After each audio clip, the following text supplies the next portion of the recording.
Nagulantang ang publiko matapos kumalat ang balitang umiiyak umano at nagmamakaawa si Remulla na iligtas ang kanyang buhay matapos umanong makatanggap ng seryosong banta. Ayon sa mga source na hindi pa nakukumpirma, bigla raw itong nangamba na baka masundan siya ng mga taong nasagasaan umano ng mga kontrobersya at anomalya na ibinabato sa kanya nitong mga nakaraang buwan. Dahil dito, naging usap-usapan sa social media kung ito na raw ba ang karma na matagal nang isinisigaw ng kanyang mga kritiko. Habang patuloy ang pagkalat ng mga haka-haka, lalong uminit ang diskusyon sa publiko, may mga naniniwala sa mga kumakalat habang ang iba naman ay nananawagang maghinay-hinay sa paghatol. Sa gitna ng ingay, ilang political analysts ang nagpahayag na posibleng pinalalala lamang ng social media ang sitwasyon at mas mainam na hintayin ang anumang opisyal na pahayag. Gayunpaman, hindi mapigilan ng netizens ang pagbuo ng sariling interpretasyon, lalo na't biglaan ang paglabas ng isyong ito. Samantala, umuugong din ang balitang labis na nababahala si PBBM sa sitwasyon, lalo pat may implikasyon daw ito na maaaring makaapekto sa loob ng administrasyon. Ayon sa mga ulat, mahigpit na minomonitor ng Malacanang ang pangyayari habang patuloy na inaalam kung gaano katotoo ang mga kumakalat na impormasyon. Sa ngayon, nananatiling nakaabang ang publiko kung may ilalabas bang formal na pahayag upang magbigay linaw sa usaping nagpayanig sa mundo ng politika.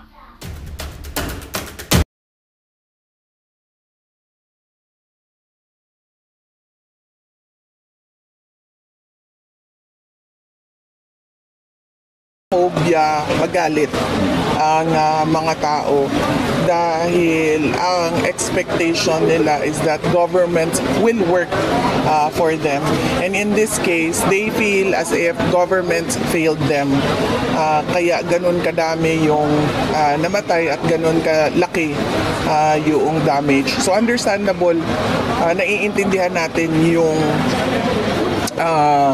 nararamdaman ng mga tao.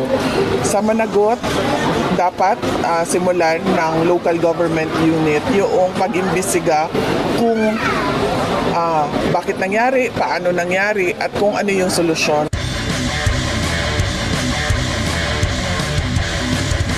Yun na lang, ha? Okay. Vice, good morning. Vice, ano nga tulong na ibinigay natin sa mga flood victims? Opo. Sa Office of the Vice President, Disaster Operations Center, meron kaming food and non-food na mga items, relief items na binibigay kapag merong disaster. So yung rice box namin, sa loob nun ay assorted food items, and then sa non-food items, meron tayong water container, and meron din tayong box for sa ganit tawag anang dili ka ng non-food items, ma'am. Hygiene kit, yes. Thank you, sir.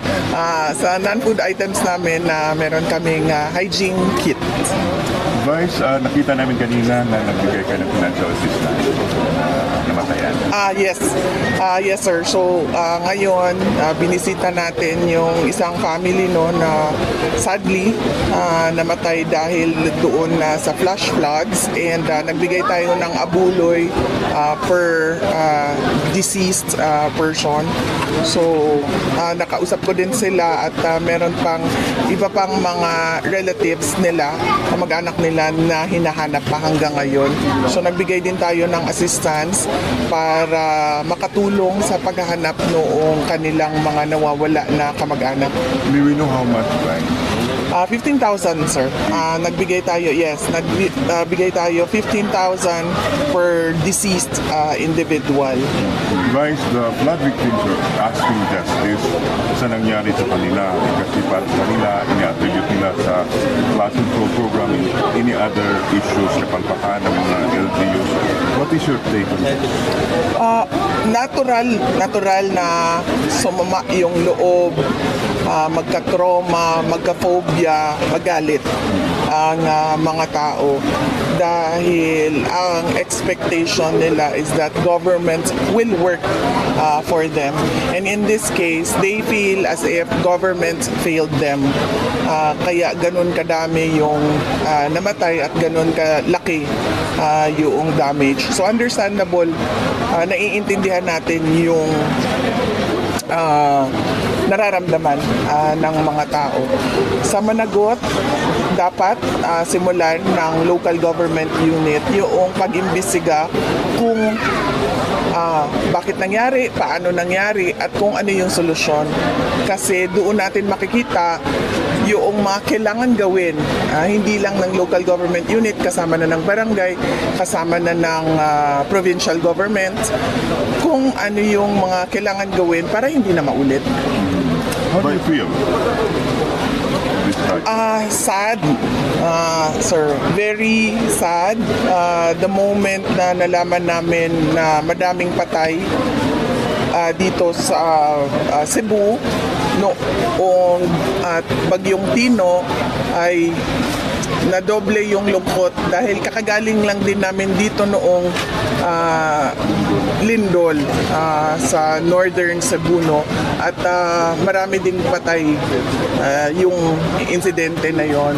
Kaya doble yung lungkot at sama ng loob na kailangan dumaan sa ingon ani nga kasakit ang ato ang kaigsuunang Cebuano. Message of comfort. So, una talaga ang pagdarasal.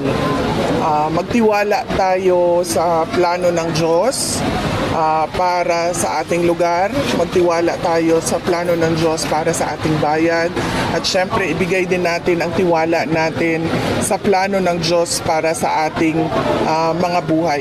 Huwag tayo bumitiw sa ating pananampalataya at huwag tayo bumitiw sa ating faith sa kaniyang mga kagustuhan at mga plano para sa ating bayan at para sa ating mga individual na buhay. May another topic po. Yes, ma'am. Marami pong mga Pilipino ang nag-monitor kung sino ba talaga ang public officials na nakatutok dito sa naganap na bagyo. May mga reaction at criticism po si First Lady sa ginawa niyang book launching sa kasagsagan ng bagyo at sa concert po. Your reaction, VP, and yung sa reaction niyo po sa response ni PCO Claire Castro.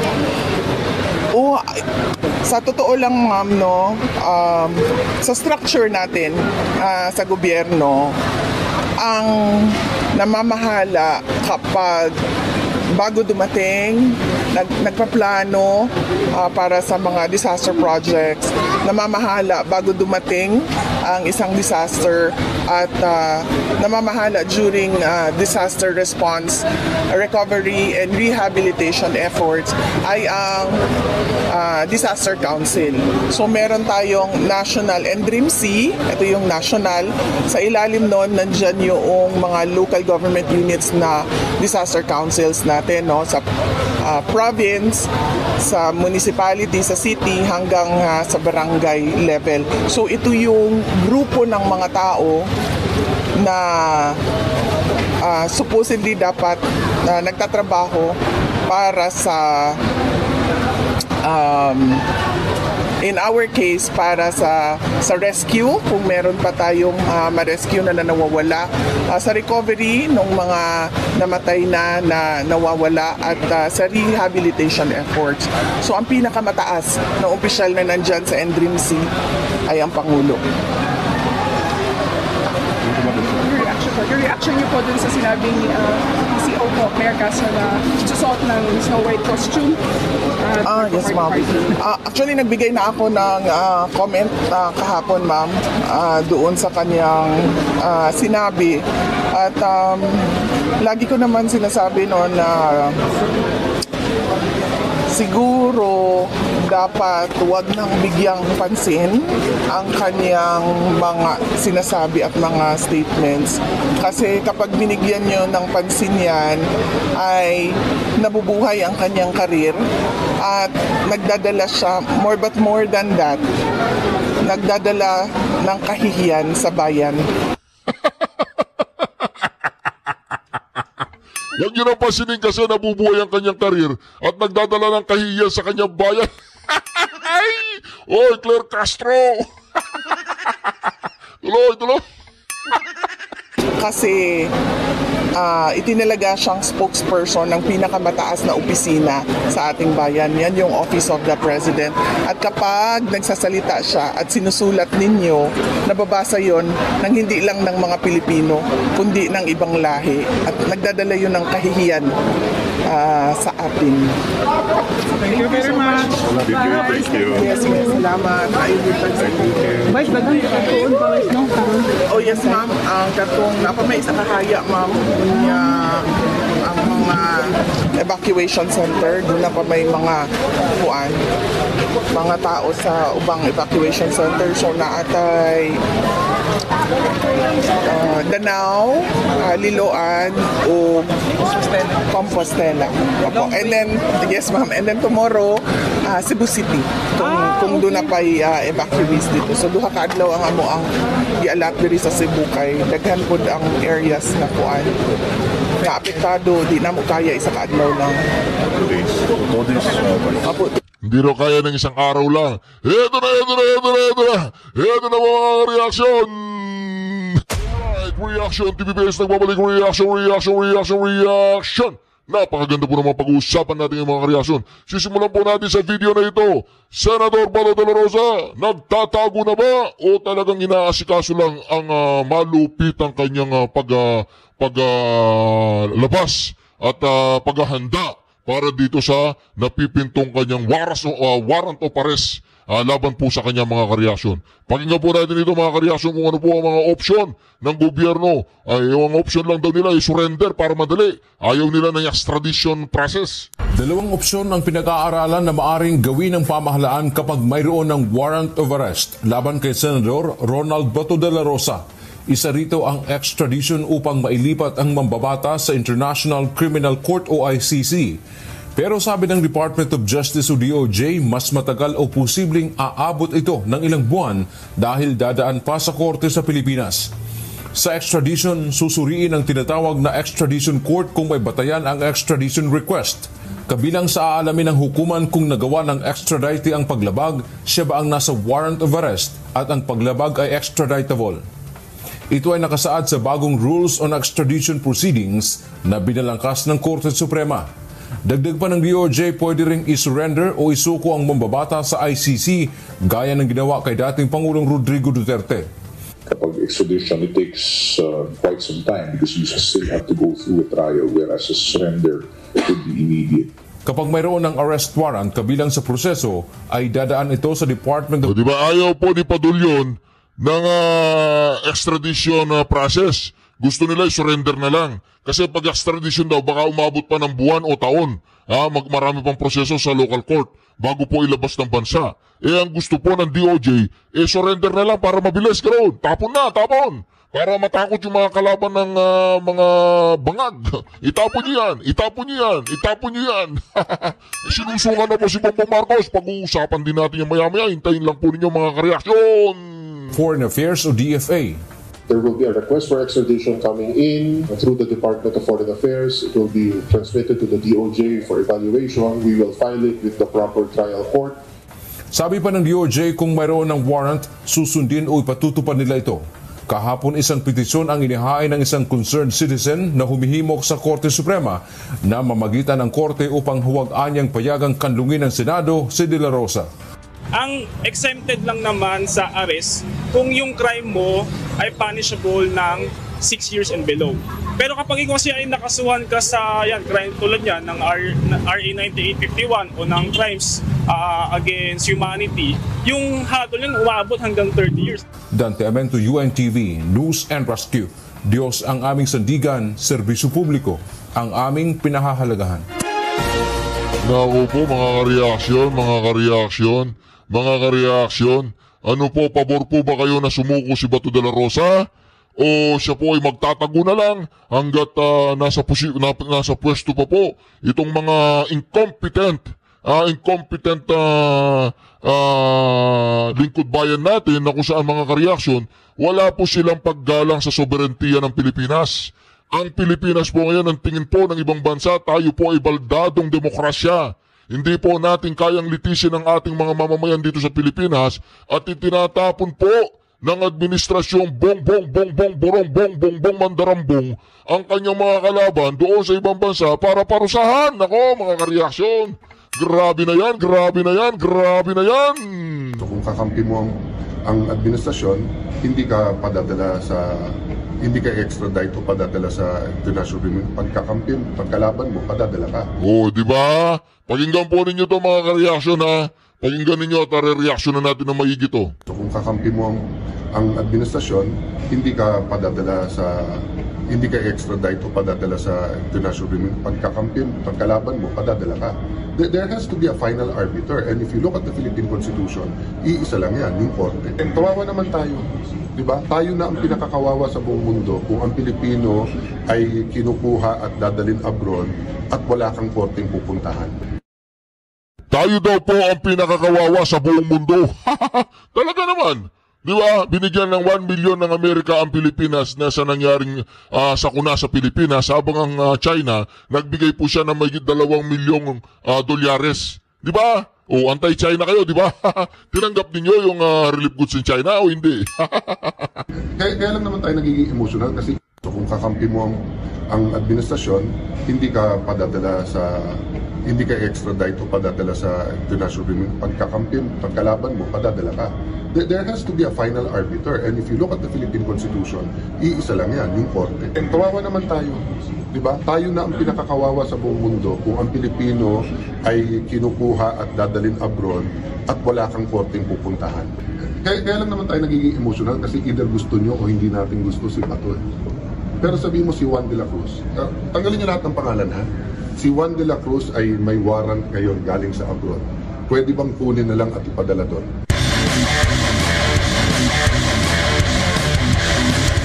Sir, nakausap niyo si Senator Bato? Not today. Actually, from the day na lumabas until today, ako hindi ko nakausap. Parang sa minority, parang I think yung lawyer lang nakausap yung staff. Ano may advice niyo, sir, sa kanya? Just in case na ma-confirm na meron yung warrant? Preparation. So, prepare at pag alam naman nila kung ano magiging itsura na nung warrant kasi dito nauna na yung kay President Duterte. So, tapos yung tamang ihahain sa korte. And kung may debate man, no, kung applicable sa kanya yung extradition rules o hindi yung sinasabi ng DOJ, simple din lang eh.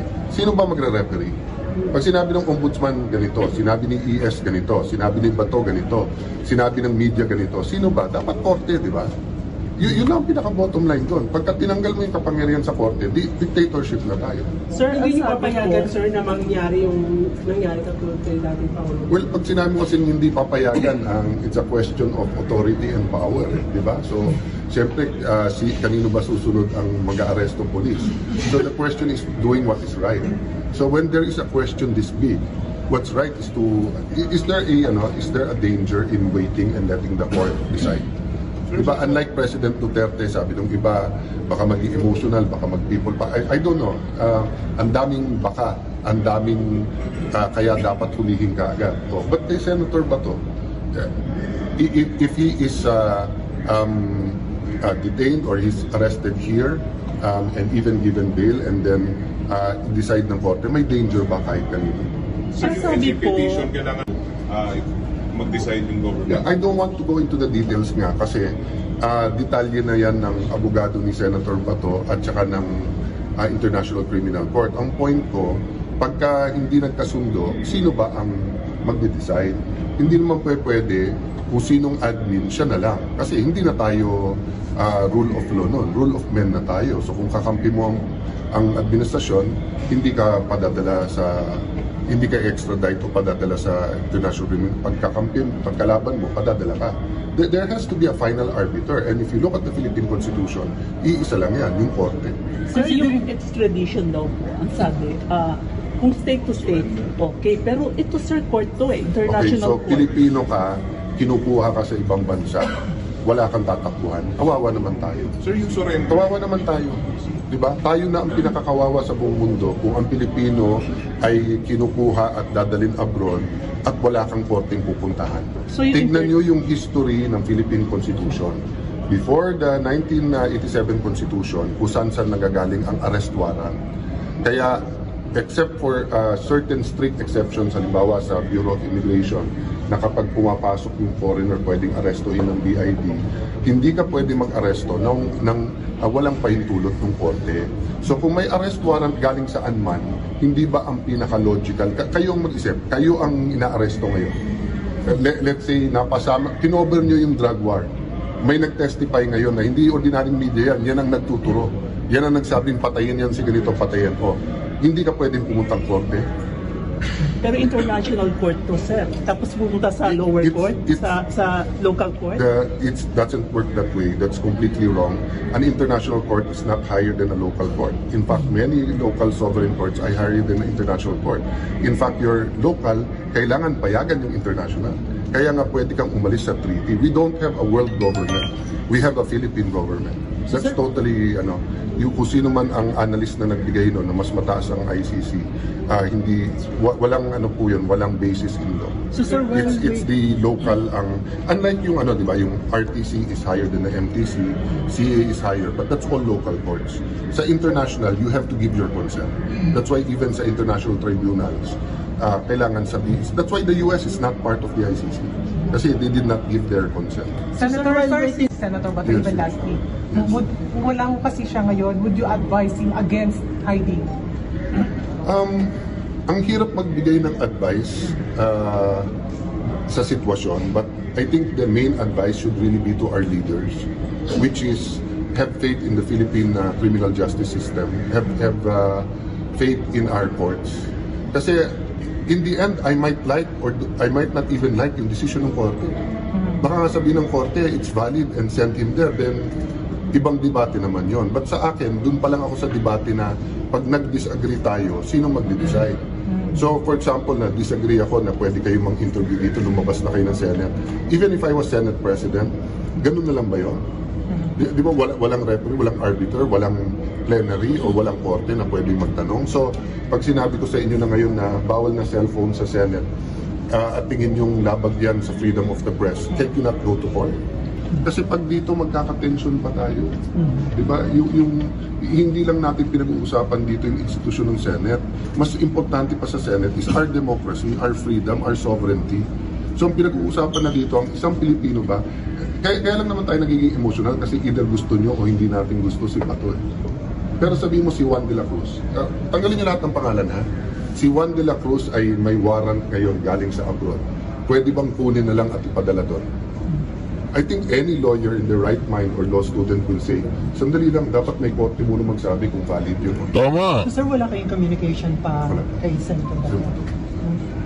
Mag-e-effort ba kayo na kausapin? Ay, open lang kami and I think yung staff naman nila nandito. But usually kasi ganyan, it's not really a Senate matter, it's between him and his lawyer. But in prayers at kung anuman support, and of course advocacy.